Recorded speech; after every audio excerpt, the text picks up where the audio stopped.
So I thought I'd just do a quick video just giving my final thoughts on the game. Obviously you guys should know the score by now. So Arsenal 2, Sheffield United 1. And you know what, it was an interesting performance. So let me just clarify overall. In the first half we were very tepid. We were doing a lot of good things but wasn't really getting anywhere. And in the second half, that's when everything changed. That's when Nketiah came off. That's when Pepe came on. And we noticed a real difference. And it wasn't just the substitutions. It was certain players really taking it that little bit step further. And the first player that I got to talk about is MOHAMED ELNENY. Because MOHAMED ELNENY in this game was absolutely fantastic. And it wasn't that, you know, he scored a blinder of a goal, but he worked hard, he was confident, he did his defensive duties, was always in the right place for a lot of situations. And even for one of the goals, I believe it was the first goal that was scored by Saka, it was him driving forwards and initiating the 1-2 with Bellerin that helped that cross to come in. It was him. And that's something that we don't really see of ELNENY. Him looking to come forward, and that's something that I want to continually to see from ELNENY. But not so much. I do want ELNENY to focus on the defensive side of the game. But what he is showing this season is that his all-round performance as a player is fantastic. And he's a player that I've criticized before. I've said that ELNENY is not good enough, that I would have been happy to see ELNENY, and I can't believe here in 2020 I'm talking about ELNENY is a key feature in the squad. And the key part about that is that we saw a midfield pairing of ELNENY and Ceballos, which I was so happy to see because it meant that Granit Xhaka, who we've all been talking about as saying is not good enough, he just doesn't give you what this team is needed. And Ceballos and ELNENY in that midfield, we had defensive solidity and we had creativity. Not that much, but we had an element of creativity in there as well. I cannot wait to see if we bring in another signing tomorrow. I don't think it's going to happen, unfortunately. But the midfield pairing of Ceballos and ELNENY is fantastic. And I thought both players were brilliant. Ceballos winning the ball, doing all the defensive work that we've known him to produce so far this season, as well as what he was producing last season. On top of that, again, you know, you want him to see him score goals, but he is always there creating chances in that central midfield role. And for me, that's more than what I could ask for. That's exactly what I want Granit Xhaka to do. Not even the defensive side for me. Ceballos and his creativity and the fact that defensively he is solid. He does get back. He does track back. He's almost got the full package. And the only thing that would give Ceballos that full package is goals in the squad. Like, that's the only thing. Now I want to talk about the man of the match, or at least Sky Sports' man of the match, Bukayo Saka.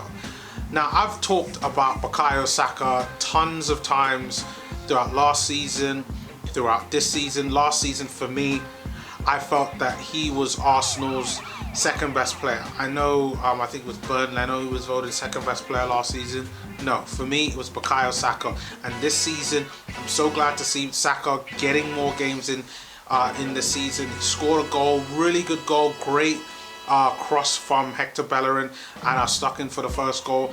But his overall work rate and just body of work that he produced out of that game was fantastic. And I wanted just to pull up some of the stats based on what Sky Sports talked about from Bukayo Saka. Now, we have to remember Bukayo Saka is 19 years old, and the performances that he produced, he's playing like a 23, 24-year-old. I mean, this guy is just consistently producing almost every single time he's on the pitch. He's got an element of consistency that I've never really seen. The guy's a freak of nature. He is an oddity. He is special. And today he showed that. So he played 87 minutes today. Obviously, like I said, he got the 1 goal, 51 touches. He had an 87.1% pass accuracy, 27 passes to be specific. 1 shot on target, obviously that was the goal. Dribbles attempted, 3 dribbles attempted, 2 succeeded. Ground duels, this is what I'm talking about in terms of the work rate that Saka had in this game. 10 ground duels he attempted and 8 of them he won. 8 of them he won. That is what Saka's given you, the ability to maintain possession of the ball, along with his creative ability, along with the ability, the fact that he can score goals. That's what you want from a player. He got fouled a lot of times. It meant that some of the one of the Sheffield United players got a yellow card. I can't remember exactly who that was just off the top of my head. But he was being a nuisance towards the Sheffield United player. This is why he got fouled 4 times. He had 1 clearances, 2 tackles, and dribble past 1 player throughout the game. And online they're giving him a 7.5. He was man of the match with Hector Bellerin, who, say what you want about Bellerin, and you know what, I get it. Hector Bellerin isn't the player that he was before. For me, something just isn't quite right, but like, say what you want, but Hector Bellerin was really good in this game today. 2 assists throughout the game. 1 for Bukayo Saka's goal, which I thought was really good. I mean, nothing special, but you know what? You have to be in those positions in order to be able to create the chance. As you guys know, I am on 101 Arsenal, and I was talking about it, and I know one of the panelists there we talked about, Bertram, talked about one of those assists shouldn't have been his. Completely disagree. It's the rules of the game. It's an assist because he helped to assist him to the goal. I do get it that you could say it might have been soft, particularly what Bertram's point was with the second goal for Pepe, that I'll get onto in a second. That even though he just passed the ball to Pepe, you know, he was able to put Pepe in the right position to be able to go up and score that goal. And Pepe is a player that, for me, I have been saying from last season that Pepe, we need him this season to stand up. And this is the first game after the last game, whereby last game I was impressed by him against Liverpool when he was playing out there on the left. But my God, like, for a player to take that good game, take all the positives from that, and then come into this game and play back on the right. He comes back in on the right. Bellerin through balls him. He just takes the ball. He runs. He doesn't get behind the defender, which is, I know, the thing that everybody criticizes about him. But he just takes the ball and just curls it. Curls it, hits the inside off of the post and in the goal. Really simple and easy. Reminded me a lot of Theo Walcott. And it was just a really nice goal, just unexpected. And that is what we need to see more from Pepe. That is what I expect from Pepe. And you know what? He's got to do that, for me, another 14 more times this season. If he can get, let's say, 15 goals and 5 assists, or a combination of 10 goals, 10 assists across all competitions, I'll be happy with Pepe. I genuinely would. And today was one of those games where he showed, you know what? He's improved. He was working hard. He was tracking back. Like, played really, really well. Really, really well. Even though he was on the field for a short period of time, I thought he played really well throughout the game. So I have to give him my props on this one. Well done, Pepe, for a brilliant game. For me, it's the first one where I've been like, you know what? He just was clinical today. Just did exactly what he needed to do in the right positions. So for me, you get big plaudits for that.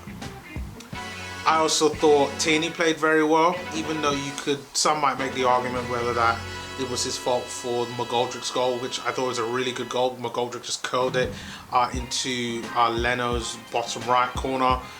But apart from that, I thought Tierney had a good game. Gabriel, for me, I've got to talk about, was an absolute rock solid defender today.